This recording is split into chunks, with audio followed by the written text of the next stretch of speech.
building an indie business in the center of venture capital. I am Alex Edmonds. People on the internet call me SupremeRumHam, and this is the Building an Indie Business podcast, recorded in the Indie Business Studio. Okay, so today I'm going to be talking about NBA NFTs. I'm going to go over how it works, the revenue sources for these NBA NFTs, what gives these cards value, expenses, revenue reducers, revenue ideas, my opinion, growth of this industry, let's say, I guess, problems, and I'm adding a new section, speculation, which is questions that I still have after doing all this research. Okay, so let's get into it. How it works. So how it works is they do a drop, right? So they say, hey, we're doing a drop of 50,000 packs of cards, and a pack is 3 cards. And so people sign up, and then they join the queue, which is like the line, and then they're given a number. And as more people make their purchases, your number in line gets shorter and shorter, right? So why do they do drops? To create scarcity and urgency. They say we're selling 50,000 packs, but then 100,000 people sign up, right? So that way, if someone misses their turn in line, you still have your chance to buy a card, I guess is what would happen, I guess. So, yeah, that's how it works. So then, how do you make money from these cards, Alex? Well, I'll tell you. The revenue is by purchasing a card, right? You purchase a pack which has 3 cards. Okay, so you purchase a pack. And those packs, the cards in the packs are random. You might get a super rare 100 out of 200 LeBron James card that you can sell for $1,000, right? Or you might get a card that you can sell for $4. Or you might get a card that you can sell for $50. So you purchase the packs, and then you can flip them, right?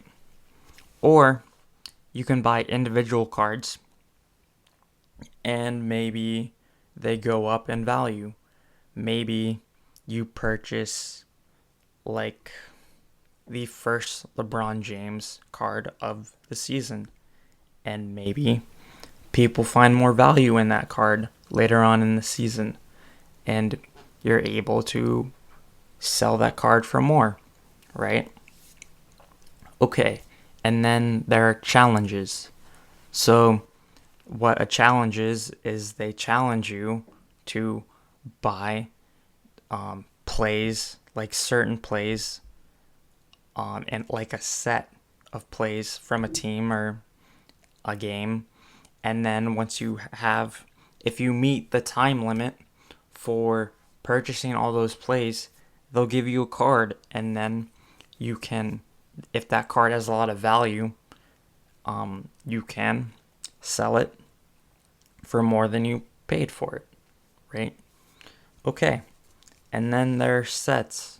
Sets are like you're buying all these cards, maybe from a specific team, and they'll give you a card if you fill out a set, right?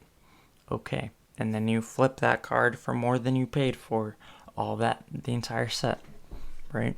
Okay, so now you know how the drops work, how to make money from them. What exactly gives these cards value? Okay, so the first thing that gives them value is their status. The 3 types of statuses that I've seen are legendary, common, and limited edition. So a common card will have like 4,000 other serial numbers, right? And a legendary might have 1,000, and a limited edition might have 5,000. So the serial number determines what number of card you have in that series of cards, right? So you might get a common card that the serial number is 50, and there's 12,000 of these cards. So your card is kind of rare because it's high up on the serial number. But if you get 25,000 out of 40,000, that card has less value than the 25th card, right? So, yeah. Then there's the total amount. How do I explain this? So, like I said, if you get a card that has only 100 cards, then that card has more value than a card that has 40,000 cards out there, right? The total amount. Right? So, yes, that is the value of the cards. Okay. So the expenses. The expenses are the purchase. You purchase the cards, that's an expense, and then there's a fee on top of the purchase of the cards, right? And then there are platform fees. So when you go to sell the card, they take 5%. So yeah. Revenue reducers. Withdrawal fees. So now you bought your card, you sold it, and now you have to pay to withdraw your money. And the reason why they do a withdrawal fee is because the platform is new. And what's the other thing I'm looking for to say? Oh yeah, there's different ways of withdrawing your money. You can do cryptocurrency, you can do a check. So yeah, you have to pay for that though. All of it. Revenue ideas. And this is something I put a lot of thought into. So maybe you don't want to sell your card. Maybe you want to trade it with someone. So there should be a platform where you can do that. Maybe pay $1 for a trade instead of selling it. Like you want to trade a Kevin Durant card for a LeBron James card. You can do that swap for $1, right? Okay. And then I thought of something really interesting for this. You have all these NFTs that are like videos. So I thought it would be really interesting if someone created like a highlight reel video of all the NFTs that you have. So maybe you can put it on YouTube and create revenue from your cards, right? Because I'm always thinking about how to make recurring revenue for anything that I've researched, right? Like with art, it was renting out the art pieces to places, for example. And then the final revenue idea that I had was to create some sort of interactive game with the cards, like sort of fantasy basketball, but with these cards. Like the players have stats, and you have them compete against the other player that adds stats, or maybe the stats from that moment compete against another stat or another player's stats from that moment as well, and they go head to head, something like that. Okay. My opinion. I know that the company that started all of this is really testing things out, but I think soccer would be more profitable. There's more players, there's more teams, and there's more fans. So that means more people. Your market is bigger, so you can make more money. The problem with this is that there's so many leagues, right? There's not just one league like the NBA or MLB. You need to find the right league, whether it's Premier, whether it's La Liga. And because there's so many leagues, there's so many options. You don't know what's the right one because all these leagues and the fans of them, they have different backgrounds, right? And it's hard to pinpoint where to start with soccer, right? And then, so one thing I don't understand is, are people doing this for fun, or are they investing in it? Because let's go to growth for a second. The top selling card was a LeBron James card, which was the 12th card of a series that had 59 cards, and someone bought it for $210,000. And the moment was from February 2020, and someone bought it in 2021. And the top 3 selling cards on the platform are from this moment, right?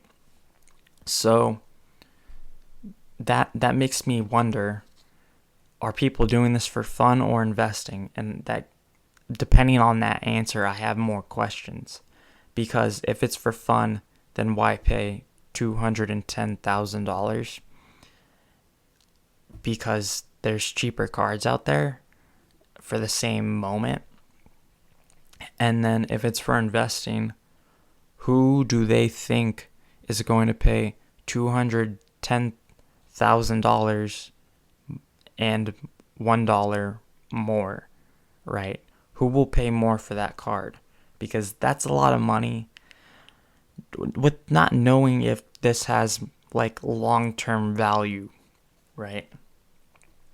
And then I think the reason why they started with basketball is because basketball has a uniqueness to the style of play, and that makes digital cards for basketball more interesting than other sports. There's not much uniqueness in the offense in baseball. They're all swinging their bat, and you might not even be able to tell different players apart in that swing, right? Where in basketball, each player has their own style of play, and they can have a unique moment, like Kevin Durant hitting a big shot to tie up the game, or Ben Simmons not dunking the ball in the playoffs, which blows my mind. But that's another thing. And this is another reason why I think soccer could be next, because soccer is another sport where players have their own unique style of play, and they can capture specific moments and it'd be unique, right? Okay, so problems. One problem I had with the platform is the randomness of packs.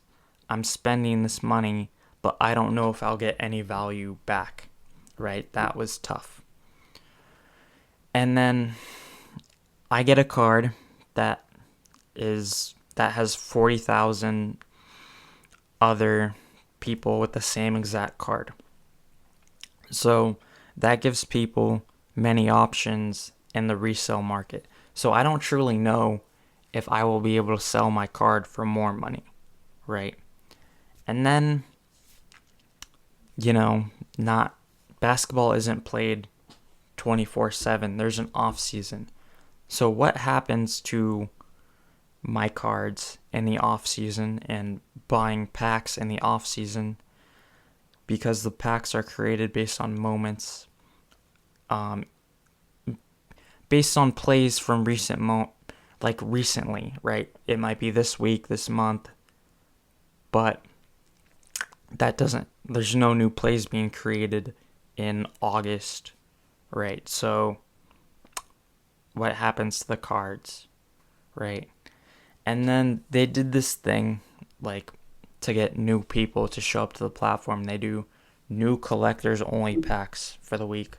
So there might be a month where the original collectors, they don't buy a pack, right? So that's an issue for me. And then there's pricing the cards for sale. So like I said, there's thousands of people with the same exact card, and they might have a different serial number.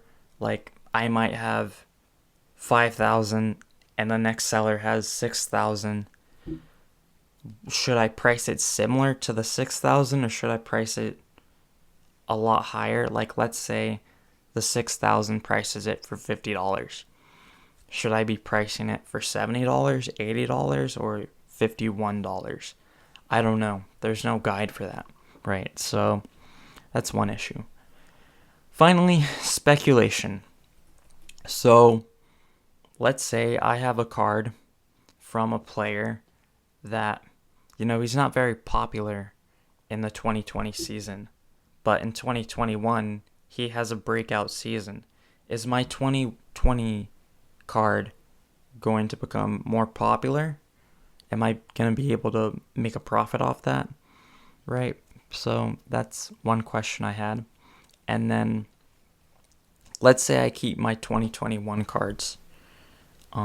There's the 2022 season coming up. Will the new season devalue my previous season's cards? That's one question I had. That's the final question I had, actually. So that's all I have for this episode.